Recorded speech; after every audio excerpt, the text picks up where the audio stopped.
Hi, I'm David Taub, and welcome to the Parshah Rabbit Hole, where I find something weird in the weekly Torah portion and follow it all the way down until it gets even weirder. This week's rabbit hole eventually gets us to the topic of false messiahs, psychology, and the question of whether you should run into your shul right now and tear down the curtain on the ark.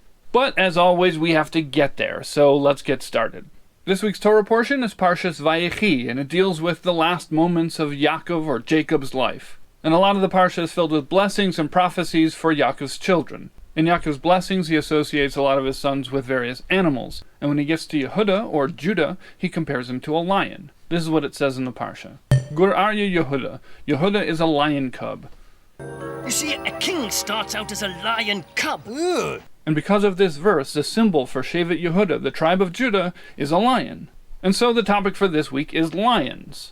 Besides for its association with the tribe of Yehuda, lion imagery gets used in a lot of different places in Torah. But the reason why I was really interested in this topic is because of two particular lions that I have been fascinated with for years. These two lions appear on the top of the Sharblat, the title page, in almost every single modern edition of the Talmud in existence. Ever since I started learning Gemara, I have been fascinated with these lions. First of all, because they're lions, and that's cool. But also because this is a ubiquitous piece of Jewish artwork which is found in every shul and every yeshiva in the world. So that's where our rabbit hole starts, but like I said, it gets us to a lot of different interesting places. So if you're ready to jump down the lion rabbit hole, let's dive in.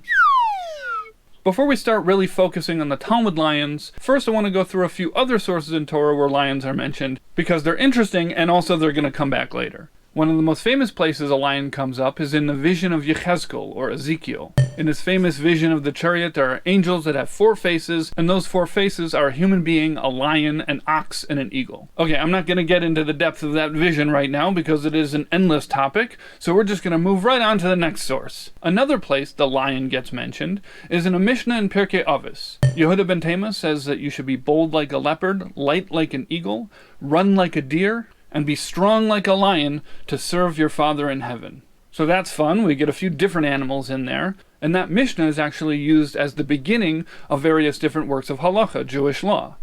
The Torah starts with it, Kitzur Shulchan Aruch starts with it, and the second edition of the Shulchan Aruch Harav starts with it. And this is always used at the very beginning of these works when they're talking about the halachas of how a person should conduct themselves in the morning when they wake up. Come on, guys. I gotta work in the morning. It was interesting to me. I don't know how interesting it will be to other people, but Shulchan Aruch doesn't mention all 4 animals. It just mentions the lion, and then moves on with the rest of the halachas. But according to all of them, one of the very first things we're supposed to think about first thing when we wake up in the morning is that we should act like a lion to serve Hashem. Roar! So far, all of that is stuff that I already knew before I started working on this video.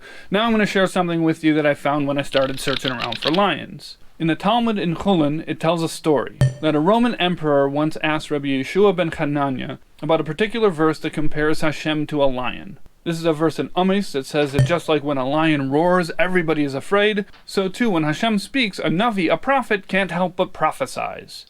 Is that the right word? Prophesize? Prophecy? I don't know. Anyways, the Gemara tells us that the emperor says, this isn't so impressive, because a strong hunter can kill a lion. So why would you compare your God to a lion? And Rabbi Yeshua ben Hanania answers that the verse isn't comparing Hashem to just any lion. The verse is comparing Hashem to a particular lion, Arya de Be-Ilai, a particular lion that lives in the forest of Be-Ilai. So the emperor says, I want to see this lion. And Rabbi Yeshua ben Hanania says, I can't show him to you. And the emperor says, no, really, seriously, I want to see it. Seriously, do it. Come on, do it. So Rabbi Yeshua ben Hanania prays, and the lion comes. The Gemara continues that when the lion was 400 parsecs away from Rome, it roared once, and it caused all the pregnant women in Rome to miscarry. And when it got closer, 300 parsecs away, it roared again, and everybody's teeth fell out, and the wall of Rome fell, and the emperor fell off his throne. So then the emperor begs Rabbi Yeshua ben Hanania, please make the lion go away, and he davens, and the lion goes back. So this is a very fun and strange story. And as with most strange stories in Gemara, there's not a lot of commentary on it, because most commentaries are concerned with things that are halachically relevant. And I guess the story about a lion who makes people's teeth fall out doesn't count. But when I searched for Arya de Be-Ilai, eventually I found a few references to it, and there was one particular interpretation in Sefer HaChaim by the oldest brother of the Maharal of Prague. And he interprets the entire story very poetically, and says that the emperor's question isn't just why a verse would compare Hashem to a lion when lions can be killed by a human being, but the question from this Roman emperor is specifically, why did your God allow us, Rome, to siege Jerusalem, and destroy the temple? Now, I didn't bother to go back and check the timing on this chronologically, whether it would make sense for that emperor to be saying this, but I don't think it matters because it seems to me that this interpretation is very metaphorical. Anyways, he continues, and says that Rabbi Yeshua ben Hananiah's answer is that, yes, most of the year it appears that God leaves the world alone and lets people do terrible things. But there's one day a year when the lion of Be-Ilai roars and everybody is afraid. With a woof and a woof and a royal growl. What's this? The shofar. One time a year on Rosh Hashanah we blow the shofar, and nobody can help but be afraid. And he goes on, and he says Rosh Hashanah is the birthday of the world. It's the day that the world was born. And that's why the story talks about pregnant women having miscarriages. Which is a strange way to make that connection, but let's continue. He says that Rosh Hashanah isn't just a day when Jews are judged, it's a day when everybody, all nations of the world are judged. And that's why when the lion roared, the walls of Rome fell. So I like that interpretation, and definitely next Rosh Hashanah I'm going to be thinking about lions. Okay, so to summarize, we started with the lion being used as a symbol for Shevet Yehuda, the tribe of Judah. We mentioned the face of a lion showing up in Yechezkel's vision of the chariot. We talked about Yehuda ben Tema saying you should be like a leopard and a lion and an eagle and a deer. And we got a cool story from the Gemara about a lion whose roar can make all sorts of crazy stuff happen. Okay, now it's time to get back to my two old friends, those little lions sitting on top of the Sharblat, the cover page of Gemara. Now, I've actually searched for information about these lions multiple times in the past several years. About 10 years ago, I had an idea to make an animated series about these two lions. I don't think I ever figured out exactly what the concept behind the series would be. I just knew I wanted it to be about those two lions, talking about Gemara. If any of you watching want to see that series and have some ideas for me, please lay it on me in the comments. So when I was developing that, I tried to research those lions and figure out who originally made that artwork. It appears to be a wood carving, and I wanted to know who did it, and I actually reached out to some scholars on the subject, but nobody had any interesting information about the subject to offer. A couple years ago, I was thinking about those lions again, and I started digging around again, and again, I found very little. There is one guy on the internet who has written in various different places, including on Miodea, on that image of the Sharblat, the title page of the Vilna Shas, but he was focusing more on the origins of the entire image and not so much on the lions. But either way, from what he's posted in various places on the internet, it didn't appear like he found a lot of information, but even so, I did reach out to him on one of his blogs to see if he found any information about those lions, but I never heard back. Here's what we do know. The Vilna edition of the Shas was printed in the late 1800s by the Ram family. Congratulations, Ram! And became the standard. So the fact that we have standard page numbers for Gemara today that you can say Bava Basra 42b and everybody knows exactly what you're talking about or can go look up exactly what you're talking about, that's because we now all use the Vilna edition or some sort of reproduction of it. And as far as I can tell, that title page with the lions has been there since the very first printings of the Vilna Shas. So you'd think that somebody has written something about it, but no. There's nothing. I searched for every possible combination of lion, title page, Vilna Shas, nothing, nowhere. The only source I found that mentioned the lions was the fantastic animated Talmud by Rabbi Benny Goldstein. And here's what it says there. Sitting on top of the gate, you will find two lions. If you look closely, you'll notice that the one on the right is smiling, while the one on the left is sad. The reason for this is, after you have learned, you might feel happy because of how much you've accomplished. On the other hand, you might also feel sad when you think about how much there is yet to learn. But if you love Hashem, you will always be happy when you tried your best. So that's a lovely lesson to learn. And I remember back in my yeshiva days, my friends and I would talk about how one of the lions was happy and one of the lions was sad. My goodness, what a fuss you're making. But I had never heard that explanation of it before. And it sounded like it came from somewhere. Everything in that animated Talmud series is great, and I wouldn't think he was just making something up. So I searched again, this time adding lion, happy, sad. Nothing. Still nothing. So I emailed Benny Goldstein, the creator of animated Talmud, and he told me that this is something that was taught to him in Cheder by his teachers, and that he liked it and wanted to include it in the animated Talmud. So I would like to congratulate the animated Talmud for being the first published work in Jewish history that says something interesting about those lions. If anybody else has any information on those lions, please put it in the comments. So that's everything I found out about these two lions in particular. But that's not the end of the rabbit hole. Those two little lions led me to a lot of other very interesting stuff, and I'm very grateful to them. Thank you, lions. While I was searching for information about those lions, one of the combinations of words that I was searching for was Lions Sharblat, or title page. And while I found nothing about the lions on the Sharblat of the Gemara, I did discover that there are lions on a lot of other title pages of other Jewish books. As we've already discussed, lion imagery comes up a lot in Jewish sources, so I'm not surprised. But there was one title page with a picture of a lion on it that was particularly interesting. This is a volume of the Rambam's Mishnah Torah, which was printed in 1665. As you can see, there's a picture of a guy riding on a lion. Okay, not all that interesting. But this particular title page is very rare. Apparently most copies of this volume of Mishnah Torah that exist have the title page torn out of it. One copy that still had the title page was recently auctioned for $15,000. I don't know if that's particularly high for a 400-year-old book, but I don't know, let's assume it's high. But the reason why this book is so rare is that there's a suspicion that that's not just any guy riding on just any lion. The suspicion is that that's the lion of Be-Ilai. Remember the lion that roars and makes people's teeth fall out. But that wouldn't be a problem because it couldn't make our teeth fall out just by looking at it. We would have to hear it roar. The reason why people tore the pages out is because the guy riding on the lion of Be-Ilai might be Shabsai Tzvi. As I said earlier, this was printed in 1665, height of Shabsai Tzvi fever, or Shabsai Tzviver. I'm not going to get into the whole story here, but if you don't know, Shabsai Tzvi was a false messiah that lived in the 1600s. Lots of people got really into him, and it was a big deal. Can you dig it? Can you dig it? And for generations afterwards, people were suspected of being secret Sabbateans. If you want more details, go look it up.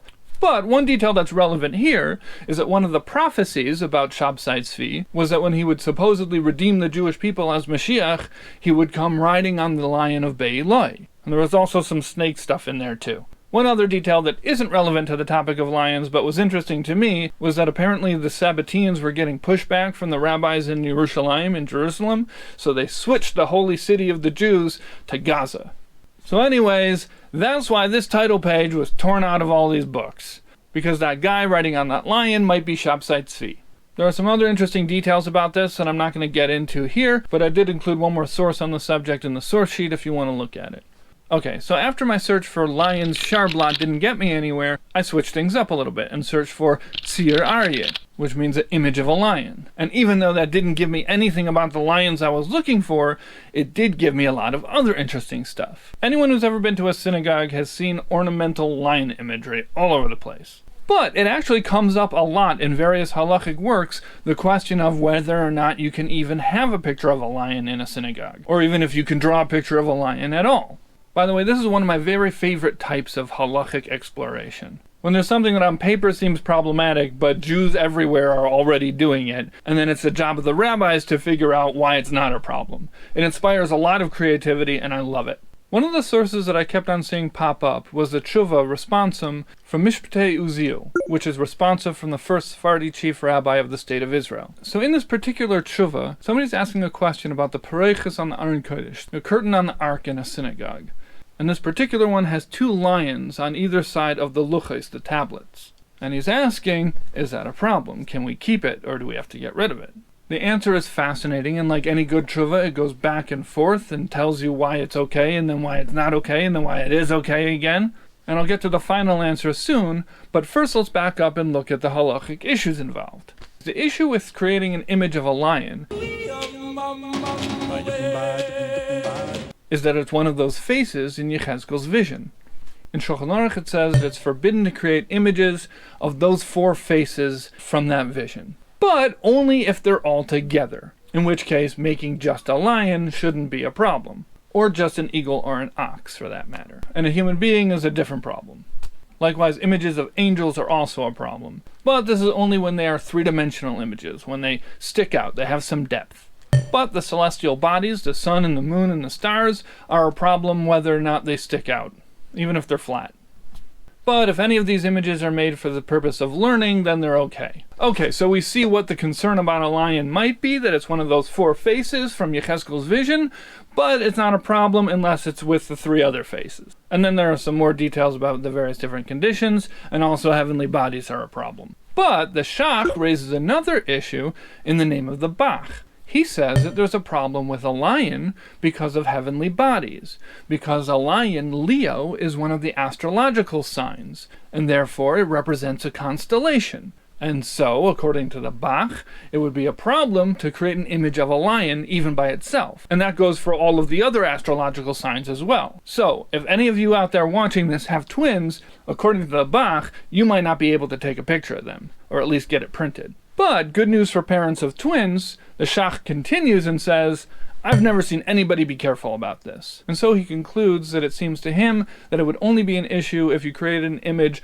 of all 12 astrological signs together. So, what does this mean practically? Well, if you're taking a picture of your twins and one of them is riding on a bull that's charging at a lion, and the other one is sitting on a ram and also holding scales and weighing a fish against a crab, then I would say maybe you should start to get worried and make sure you don't have any water carriers photobombing the picture.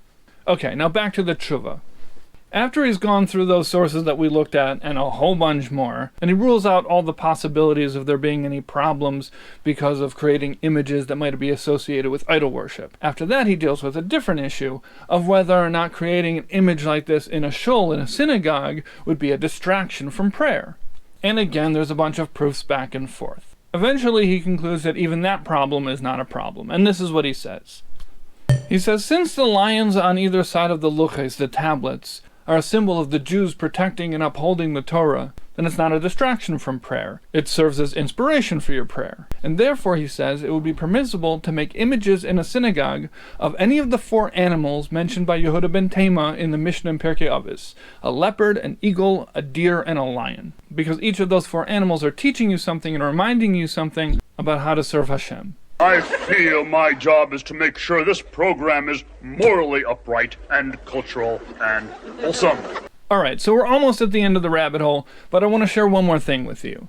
This is actually not something I found while I was digging, this is something that I saw years ago. It's a mimer from the Alter Rebbe, the first Rebbe of Chabad, where he's talking about all of these animal blessings that Yaakov gave to his sons. And he asks the question, why would Yaakov give his children brachas, comparing them to non-kosher animals? Yehuda is called a lion, Binyamin is called a wolf, Yisachar is called a donkey. So why would our holy forefather compare his holy sons to non-kosher animals?